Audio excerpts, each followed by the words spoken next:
If they want to leave, they can leave.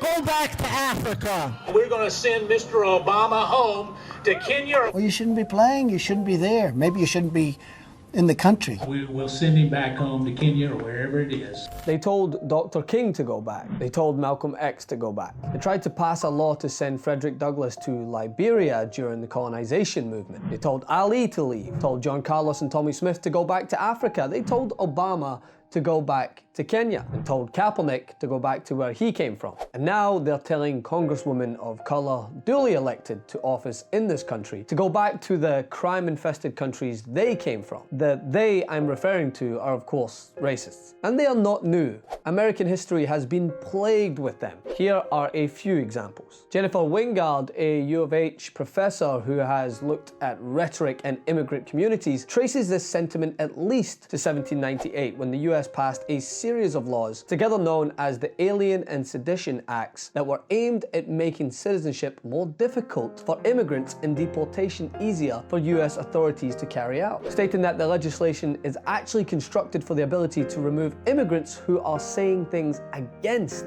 the US government. But free speech though, right? And in the 1820s, white preachers and politicians urged free blacks to move to Africa to go back to where they came from, after they and their forebears had been captured from said homes and brought across the Atlantic to be slaves in America. Then there was the Chinese Exclusion Act of 1882, which prevented Chinese people from becoming American citizens or immigrating here. The rallying cry against the Chinese was soon echoed against Mexicans in the late 1800s, and it was a blunt one that unfortunately is still reiterated by many racists today, saying this is a white man's country. And that very same rhetoric continued into the 20th century. The Japanese who were held in internment camps were often told to go back, even though they were being held captive. And here's your daily dose of irony, right? It wasn't until 1924 that the Indian Citizenship Act was passed, which formally made Native Americans citizens, even though they had lived on US land much longer than its original citizens.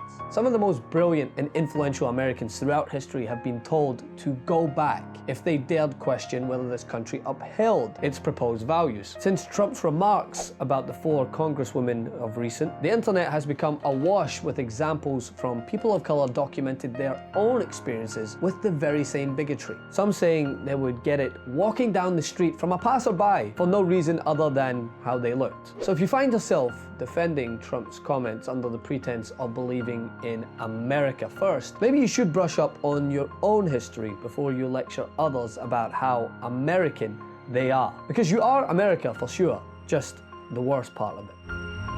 For more on this, over on my Instagram at Francis M. Maxwell, on Twitter at Francis M. Maxwell also, and of course, support independent media right here. Never missed another breakdown video by ringing the bell below. You'll get notified whenever we publish something new, and don't forget to join TYT today. Download our TYT Plus app on your phone or head over to tyt.com/join.